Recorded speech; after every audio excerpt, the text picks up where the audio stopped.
여러분, 중국의 헝다그룹 이러면요, 뭐 한때는 중국의 1등 기업이었어요.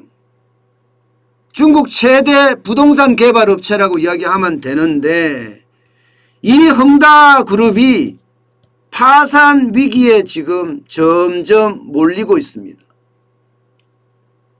그러다 보니까 외국 언론들이 특히 로이터 같은 데가 이거 중국판 리먼 브러더스 사태가 아닌가 이렇게 얘기하고 있습니다. 중국판 리먼 브러더스 사태. 여러분도 알다시피 리먼 브러더스 사태는 세계적인 금융위기를 불러왔잖아요. 세계적인 금융위기. 그게 촉발이 돼서 말입니다. 그래서 우리가 2008년 2009년에 굉장히 어려움을 겪었습니다. 그런데 중국의 헝다그룹이 지금 망한다고 하니까, 파산 위기에 직면하니까 이게 많은 언론들이 그렇게 분석하는 겁니다. 중국판 리먼 브러더스 사태가 터져서 이게 자칫 잘못하면 세계 금융위기로도 가지 않겠느냐, 이런 우려가 굉장히 커지는 거예요. 왜냐하면 말입니다, 헝다그룹이 가지고 있는 아주 취약점이 전형적인 중국 기업의 취약점이다 이거예요. 기본적으로는 과잉부채 때문이다. 과잉부채 때문에. 부채가 무려 말입니다, 355조나 됩니다. 우리 돈으로 따지면. 우리 돈으로 따지면 355조가 되니까 아이고 이건 뭐 장난 아닌 수준입니다. 355조면 여러분, 제가 늘 말씀드리지만 우리나라 5대 시중은행이 실제 가용자금 있잖아요. 가용자금, 운영자금. 운영자금이 200조가 왔다 갔다 할 거예요. 200조가. 5대 시중은행이 말입니다. 그러면 355조라 그러는 그 돈은 엄청난 돈이에요. 엄청난 돈이에요. 게다가 말입니다, 이게 부동산 재벌이잖아요. 부동산이다 보니까 중국 전역에서 많은 사람들이 부동산에 청약을 했거나 부동산에 가입을 해서 지금 돈을 내고 있는 실정일 거 아니에요. 그러면 어떻게 되겠어요? 이 그룹이 파산하면 전국에서 난리가 납니다. 부동산이 난리가 나요. 그동안 청약하겠다면서 돈을 집어넣은 사람들은 지금 본사 앞으로 와서 내 돈 내놔라 하고 데모하고 있고요.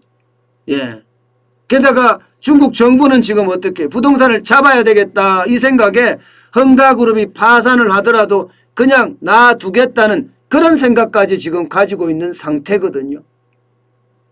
일단 헝다그룹도 지금 인정을 하고 있습니다. 헝다그룹의 쉬자인 창업주입니다. 1997년에 창업한 창업주인데 쉬자인 창업주, 쉬자인 회장은요, 기본적으로 회사가 전례 없는 어려움에 부딪혔다 이렇게까지 이야기했습니다. 쉽게 말하면 어렵다는 사실을 인정을 했고요. 그러면서 파산설은 전혀 사실이 아니다 이렇게 강조는 했어요. 전혀 사실이 아니다. 그렇지만 그래 이게 쉽지 않은데 언론들은요 파산설이 사실이 아니다고 이야기하지만 지금 시장을 보면 파산에 가깝게 돌아간다 이렇게 보이는 겁니다. 왜냐하면 중국 정부가 뭐 아시겠지만 은행이나 자금이나 조달 여기에 뭐 집중하고 있다고 이야기해야 되나요? 무슨 말인가 하면 부동산을 통제하기 위해서 3대 마지노선을 세워놨습니다. 그러면서 은행이나 자금이나 조달에 계속 불을 켜고 보고 있는 겁니다. 그중에 대표적인 게 부동산 관련 대출 회수입니다. 부동산 관련 대출 회수예요. 그러면 헝다그룹의 지금 부채가 제가 말씀드렸다시피 355조라고 했잖아요. 355조. 이 355조를 이게 쉽게 갚을 수가 있을까요? 지난 6월 말 기준으로 부채가 355조예요. 그러면 자기 자본이 우리 돈으로 따지면 74조입니다. 부채 비율은 480%예요. 그러면 버텨낼까요? 버텨낼 수 있을까요? 저는 이거 버텨내기 어렵다고 봅니다. 시장에서도 여러분 버텨내기 어렵다고 지금 판단을 하고 있습니다. 헝다그룹의 주가 보세요. 주가가 완전히 폭락했죠. 1년 전과 비교하면 83.25% 떨어졌습니다. 83.25%. 지금 9월 14일 현재 헝다그룹의 주가는 홍콩달러로 2.97달러예요. 83.23%가 떨어졌어요. 그러니까 버티지 못할 수도 있다. 이런 지금 징조가 시장에서는 나오고 있는 거죠. 그뿐 아닙니다. 회사채도 보세요. 회사채는 완전히 폭락했어요. 회사채는 이건 뭐 버틸 수 있겠느냐 이렇게 이야기할 만큼 지금 완전히 폭락했습니다. 완전히. 그것도 2023년 1월 만기 회사채권도 마찬가지고요. 2025년 6월 만기 회사채 가격도 마찬가지 같이 떨어졌어요. 이 말은요 여러분 이게 장기 회사채든 혹은 단기 회사채든 동시에 떨어진다는 건 위기가 그만큼 현실화되고 있다는 이야기예요. 현실화되고 있다. 자, 문제는 여기서 우리가 생각해야 될 게 진짜 금융위기로 갈 거냐. 아니 뭐 중국 기업 하나 무너지는 걸 가지고 무슨 금융위기까지 운운하느냐 이렇게 이야기할 수도 있습니다. 그런데 이게 중국의 4대 은행이라고 이야기하는 데 있잖아요. 4대 은행의 부실 채권을 보면 아 이거 생각이 좀 달라지지 않겠느냐 이렇게 이야기합니다. 예를 들어서 중국의 최대 상업은행이 공상은행이죠. 이런 은행을 비롯해서 4대 은행의 부실 채권은 지금 예상하건대 원화로 계산하면 188조 2천억 원입니다. 188조 2천억 원.